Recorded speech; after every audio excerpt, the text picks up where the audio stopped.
Hey, good morning or afternoon or evening, whenever you're looking at this video, beloved.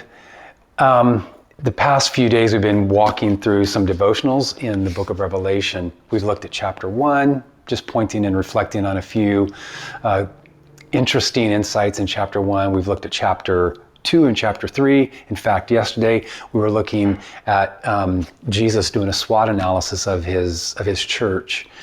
And so we're now moving into chapter 4, and chapter 4 really is a response to the work that Christ has done.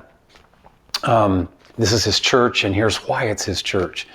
Chapter 4 and chapter 5 really set that up for us. John is caught up into heaven in this vision, and he has this vision of a cosmic look at what the gospel, the death, the burial, and the resurrection of Jesus Christ was really about.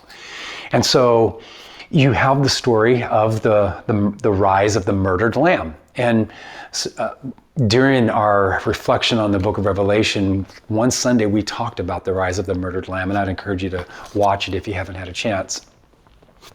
What I didn't get to touch on during that, and what I'd like to touch on in our devotion this morning, is the role that worship plays in this.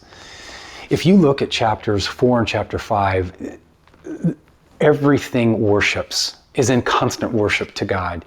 You have the four creatures that stand as representatives for all of creation. All of creation worships God. You have the 24 elders, which stands in for the people of God. They are all worshiping in adoration of God. You have them coming from every kindred, tribe, tongue, nation, people, a multitude that no one can number, and they are all worshiping. You have angels worshiping God. It's this constant response of adoration and worship to God. Worship is a powerful thing. In fact, the way that salvation works in our life is that God does this work of saving us, and the ongoing work of salvation continues in our life through worship. He saves us by changing the object of our worship. Because here's the truth. Whatever we worship, we become like. And if he changes our affection and our worship object to Christ, we will become Christ-like. I think it's something you can reflect on today. In what ways do you find yourself worshiping? In what ways do you resonate with some of the worship songs that are being sung in chapters 4 and chapter 5? Worship is just the picture of the heart as it's being poured out to God in adoration and giving God back the praise that is due to him. So I would encourage you today to take some time and to reflect on where the worship is at in your heart. What is it that you stand in awe in reflection of God over?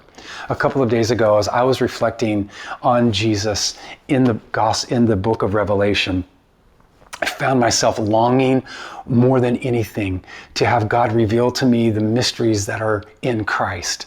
Like I sensed there was so much more there. And I found myself saying things like, I want to understand these mysteries more than I want wealth, more than I want fame, more than I want comfort, more than I want anything.